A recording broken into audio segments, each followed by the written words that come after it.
Olá, bom dia, boa tarde, boa noite. Aqui é o professor Renato. Não sei que horas vocês vão estar assistindo esse vídeo, mas o que importa é que vocês assistam antes das provas orais acontecerem, tá bom? Esse é o primeiro vídeo que eu vou gravar hoje, que é voltado somente para os alunos dos nonos anos, tá?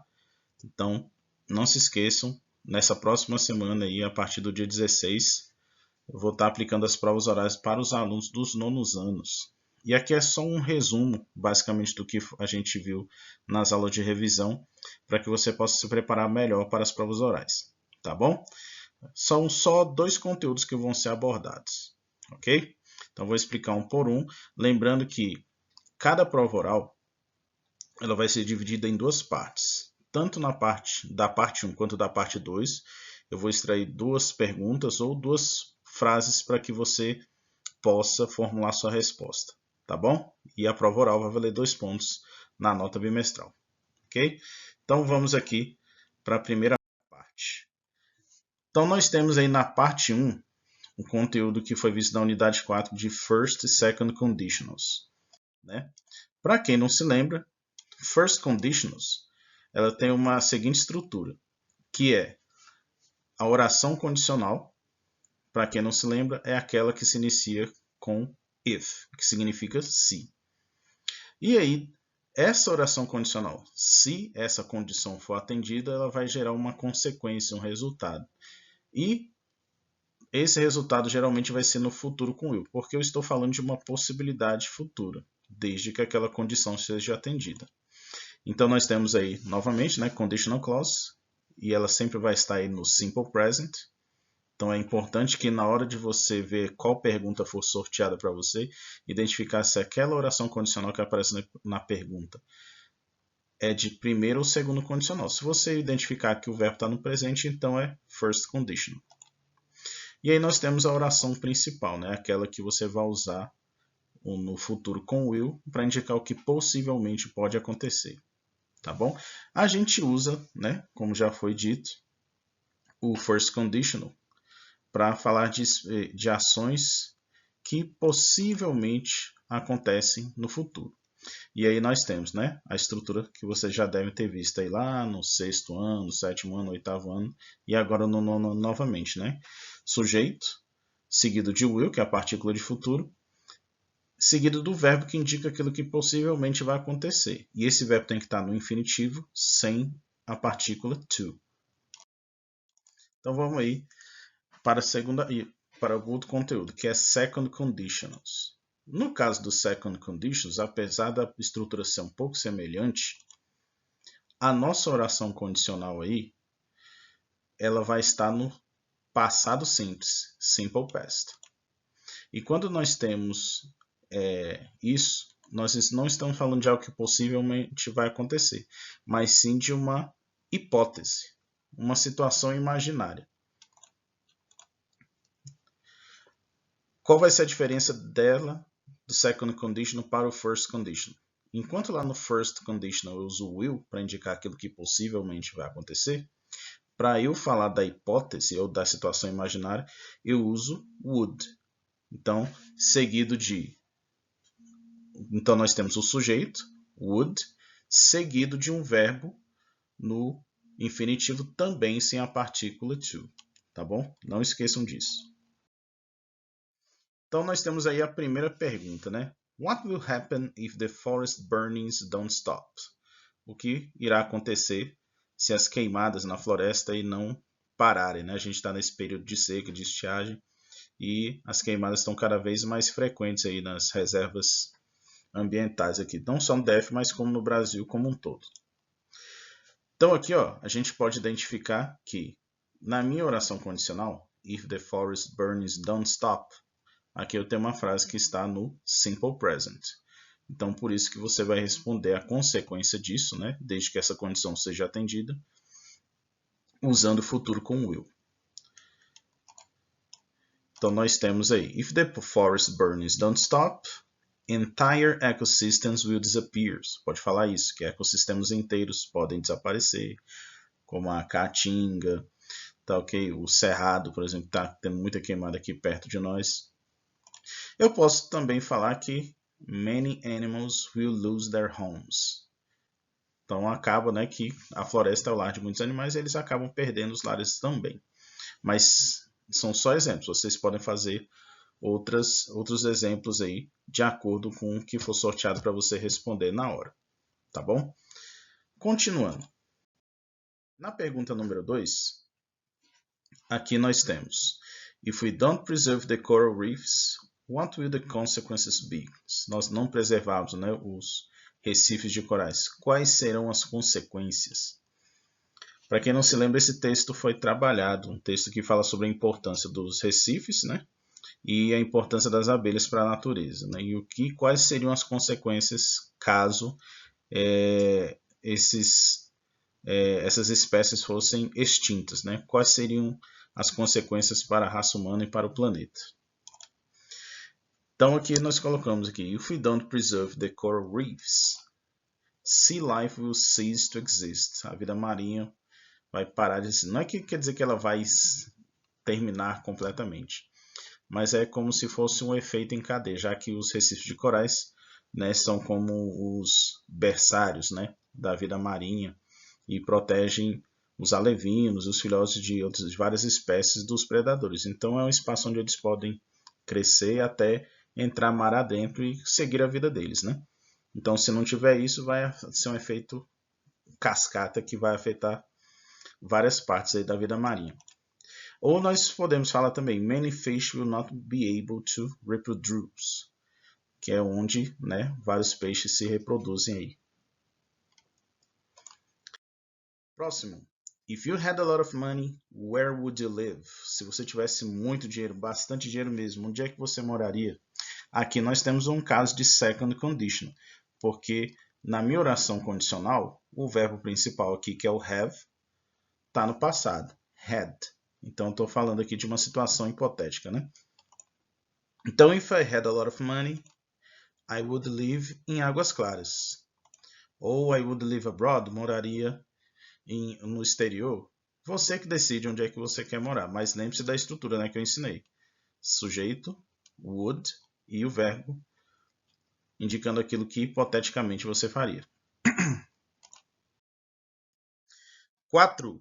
If you were the president of Brazil, what would you do? Então, se você fosse o presidente do Brasil, o que você faria? Mais uma vez, um caso de second conditional. Porque aqui nós temos o were, que é a forma passada do verbo to be. Tá bom? Então aqui você pode falar, por exemplo, if I were the president of Brazil, I would end up with hunger, or end hunger, acabar com a fome. Or I would travel a lot, viajaria bastante. Ou outra coisa que você decidir fazer. If you could be at another place, where would you be? Se você pudesse estar em outro lugar, onde você estaria?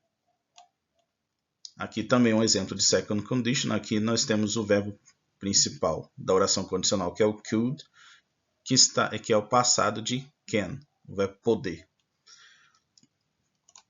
Então eu falo: if I could be at another place, I would be at home. Estaria em casa. I would be at the beach. Estaria na praia. Ok? Então, da parte 1, são essas 5 perguntas aí. Então, dessas 5, 2 serão sorteadas para vocês responderem, tá bom? Agora vamos aí para a parte 2, que é a parte de conectores. Os conectores a gente conhece mais na língua portuguesa como as conjunções, que são usadas em orações subordinadas, tá bom? Mas aqui a gente vê de uma forma um pouco mais simplificada, tá bom? Principalmente só para saber qual é a função de cada uma e de que forma eu utilizo elas dentro de uma frase, tá bom? Ligando orações diferentes. Então, os conectores que vão cair na prova oral aí são o while, whereas e though. Todos esses 3 conectores, eles estabelecem uma ideia de contraste de ideias. Lembre-se que quando a gente estabelece um contraste, é para que eu possa fazer a relação de ideias que são diferentes ou opostas, tá bom? Porque se forem ideias que têm o mesmo sentido, ou que têm ideias positivas, aí eu não uso essas conjunções, né, esses conectores. Eu uso outros que dão ideia de adição, por exemplo, mas aqui a gente só vai usar esses três. Então, desses três, vou sortear 2 e aí você forma a frase. Só que o que você vai relacionar? Quais comparações, quais contrastes você vai estabelecer? Antes de fazer esse contraste, você só tem que lembrar de uma coisa. Só posso utilizar while em início ou meio de frases. Whereas, obrigatoriamente no meio de frases, né? E o though, que é o mais versátil dos três, né? Que pode ser utilizado tanto no início, meio ou fim. While, para quem não se lembra, significa enquanto. Whereas também significa enquanto, mas uma tradução mais aproximada seria ao passo que. E though, embora. Lembrando que esse though, ele indica que a informação em uma oração contrasta ou modifica uma informação anterior na mesma frase. Pode parecer um pouquinho complicada essa explicação, mas quando chegar aos exemplos aqui do uso de though, vocês vão entender o que isso quer dizer realmente, tá bom? Então vamos lá. Então começando aí, o que vocês vão ter que contrastar no dia da prova oral? Eu vou mostrar para vocês essa tabela aí, onde nós temos algumas características de livros digitais, né, os e-books, e livros de papel, que são os livros impressos aí que a gente mais utiliza, tá bom? E aí, antes de você estabelecer o contraste, depois que forem sorteados 2 conectores, você tem que dar uma lida aí nessa tabela para saber que ideias eu posso contrastar. Então, eu tenho que saber quais ideias passam um sentido positivo, uma coisa que é pró, a favor, e quais que têm um sentido negativo, algo que é um contra a respeito do livro digital ou do livro impresso. Então aqui, por exemplo, sobre os e-books, are the best option for traveling, são a melhor opção para viagens. É um ponto positivo a respeito dos e-books. Porém, can cause eye strain, ou seja, é um desconforto, aquele cansaço nos olhos, né? Então, se ficar muito tempo exposto às telas, né, acaba causando isso. Então, isso aí já é um ponto negativo dos e-books. Require internet and electricity. Se você só pode ler por meio de um aparelho eletrônico, obviamente, para poder baixar livros novos, comprar também, né? E para poder ler, você vai precisar tanto da internet quanto de bateria para carregar o aparelho que você está utilizando. Are environmentally friendly. São ambientalmente amigáveis. Isso quer dizer que os livros digitais, os e-books, são mais sustentáveis, né? Já que não tem que derrubar nenhuma árvore para poder ter um livro digital, para poder ler um livro digital. E por último aí, nós temos cannot be shared, não podem ser compartilhados. Isso aí já é um ponto negativo. Eu sei que tem gente que baixa livro e aí vai lá, professor, mas eu baixei o livro e eu peguei o download do livro e passei o download para o meu colega, viu, WhatsApp. Tudo bem. Porém,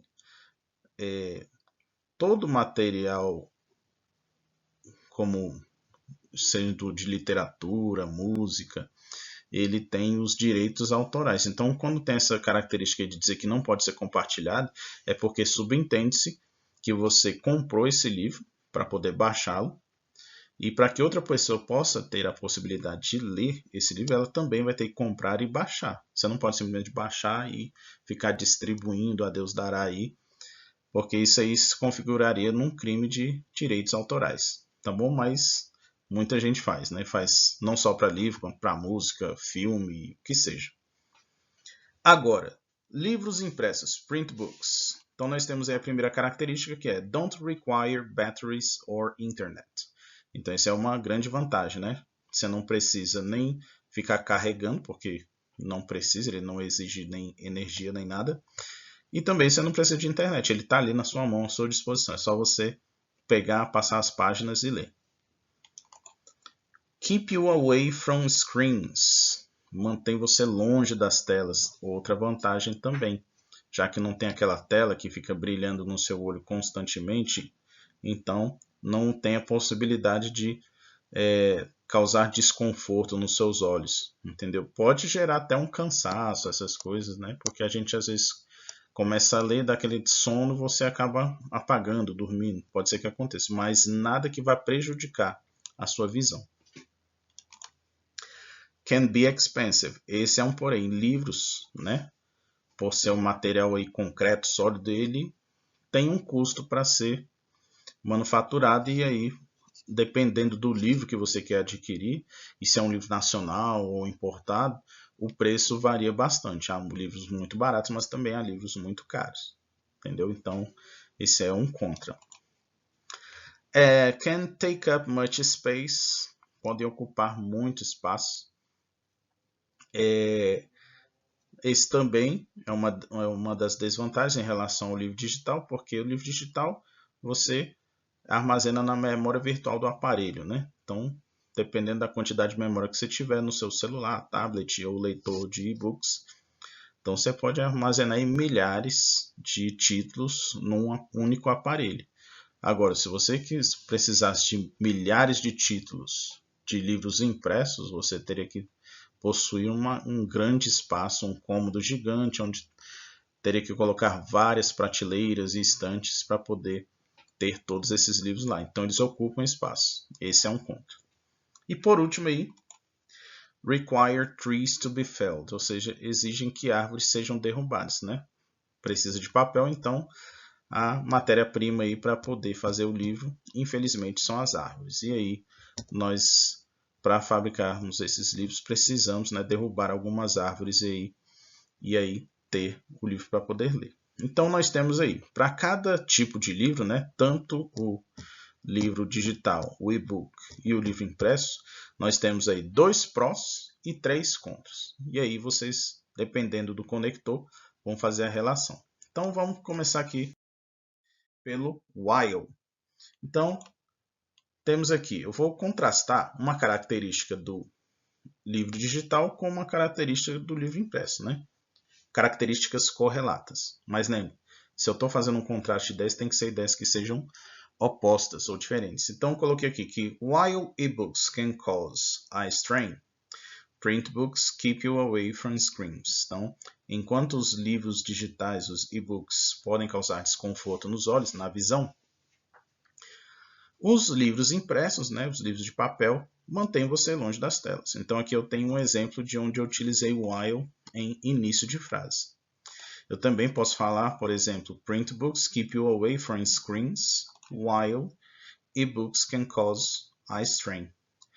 Então é a mesma ideia da anterior, só que colocando o while no meio aqui das frases, né? Ligando essas duas orações. Eu posso também fazer outras comparações aqui, por exemplo, while e-books require internet and electricity, print books don't need batteries or internet. Então tem aqui novamente o exemplo de while em início de frase. Ou eu posso falar, print books don't need batteries or internet, while e-books require internet and electricity. Aí aqui novamente um exemplo de utilização do while no meio de frase. Agora nós temos aí o whereas. Lembre-se, o whereas só pode ser utilizado no meio das frases, né? Ligando duas orações. E-books require internet and electricity, whereas print books don't need batteries or internet. Então aqui não, eu tenho o uso de whereas no meio, só pode ser nessa posição, tá? Ou print books don't need batteries or internet, whereas e-books require internet and electricity. Novamente, aí, utilizando o whereas no meio da frase. Você pode utilizar outra característica também, né? Como eu já utilizei lá. E-books can cause eye strain, whereas print books keep you away from screens. Ou print books keep you away from screens, né? Mantém você longe das telas, whereas ebooks can cause eye strain, enquanto os livros digitais, os ebooks, podem causar desconforto na visão, nos olhos. Tá bom? Então aqui, lembre-se, whereas só no meio de frase. Agora, usando aí o though, que é um dos últimos conectores aí. Lembra lá que eu falei no início que o though, que significa embora, ele vai ser utilizado para contrastar uma ideia que ela faz relação com uma ideia, uma informação anterior. O que isso quer dizer? Que quando eu for estabelecer o contraste aqui, eu não posso estabelecer o contraste dos e-books com print books.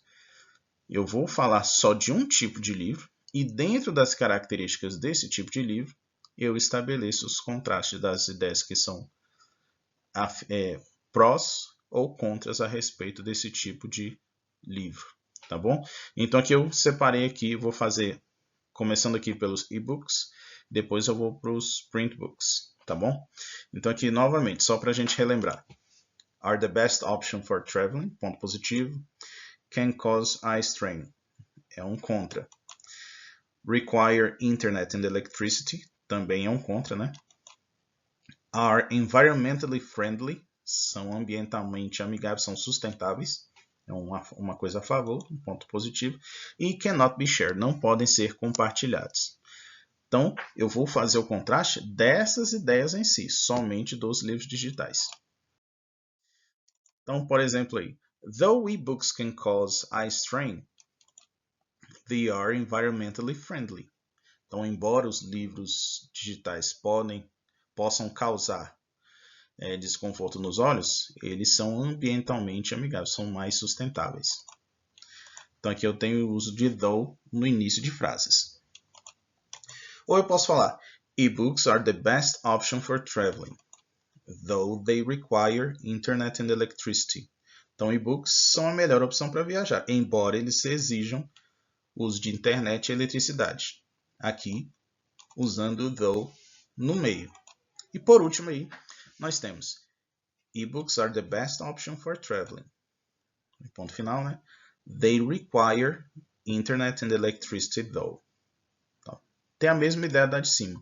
É muito estranho para a gente usar esse though em português, né? A gente não usou embora no final de frase. Mas no inglês ele tem essa versatilidade de poder ser utilizado em várias posições.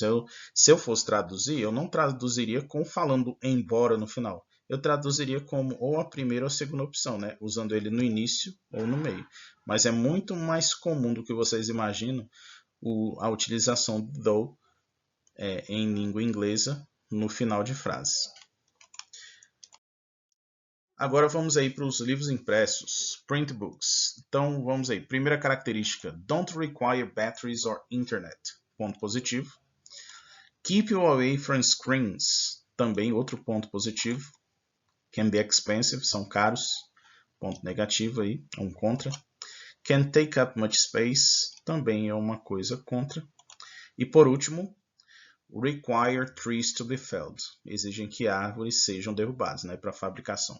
Então vamos lá. Então, though print books can be expensive, they keep you away from screens. Então aqui é uma utilização do though no início de frase, né? Embora os livros impressos possam ser caros, eles mantêm você longe das telas. Ou eu posso utilizar aí, print books don't require batteries or internet, though they can take up much space. Então, print books, os livros impressos, né, não exigem baterias ou internet, embora eles ocupem muito espaço. E por último, print books keep you away from screens. They can take up much space though. E aí a utilização no final. Então tem essas três posições aí. Então, though, você pode fazer de várias formas aí. Ok? E basicamente é isso aí que vai ser cobrado na prova oral para os nonos anos. Então, eu já passei as revisões aí para as turmas dos nonos anos, né? Terminei inclusive hoje com nono A, nono C e nono F. Nono B, nono D e nono E foi na terça-feira. E ontem nós tivemos o nono G. Porém, o nono G, né, como eles não estavam muito afim de estudar, né, algo que é raro de acontecer, não é, nono G? Eu acabei não fazendo a revisão e apliquei logo a prova oral, né, já que eles não estavam muito interessados em fazer a revisão. Lembrando, pessoal, revisão é uma coisa que a gente não é obrigado a fazer, porque subentende-se que quando a gente vai ter uma prova e você está acompanhando as aulas com frequência, você sabe que o conteúdo da prova basicamente é aquele que foi trabalhado durante o bimestre. A gente faz revisão para auxiliar vocês, para que vocês não se saiam tão mal nas provas, até porque nós sabemos, nós professores, ainda mais quem já tem um pouco mais de experiência, né? Eu sou professor há praticamente 21 anos, né? Comecei em 2003, lá na Wizard, no cursinho de inglês, né? Aquela escola de idiomas famosa aí, do Carlos Wizard. Comecei há muito tempo lá, então a gente sabe que vocês, muitos de vocês, gostaria que fosse só alguns, não tem esse costume de, por exemplo, pegar 1 hora ou 2 horas do seu dia na semana, não estou nem falando por dia, na semana, pegar 2 horas do dia só para revisar o que foi ensinado durante a semana. Então por isso que a gente faz revisão, entendeu? Só que aí lá no nono G, infelizmente, né, percebi-se que muitos não estavam interessados. Eu sei que tinha alguns que estavam, mas eu acabei aplicando a prova oral, sem revisão mesmo, né? Mas se você é do nono G e acha que se sentiu prejudicado por ter feito a prova oral sem ter essa revisão, pode fazer na próxima quinta-feira. Não tem problema. A revisão está aí, o vídeo está aqui, é só assistir, estudar e se preparar. Não tem problema. Aplico de novo. É uma segunda chance, se vocês quiserem. Se, né? Então, é isso. Pessoal, então, um bom final de semana para vocês. Aproveitem o final de semana. Descansem também, mas lembre-se de se preparar assistindo esse vídeo. Ou se você não tem como ver esse vídeo ou não quer assistir, a revisão está no caderno também, né? Eu passei durante as aulas. Dá uma olhada na revisão e aí se prepara para a prova, tá bom? Então, bom final de semana, tenha um ótimo dia e até a próxima.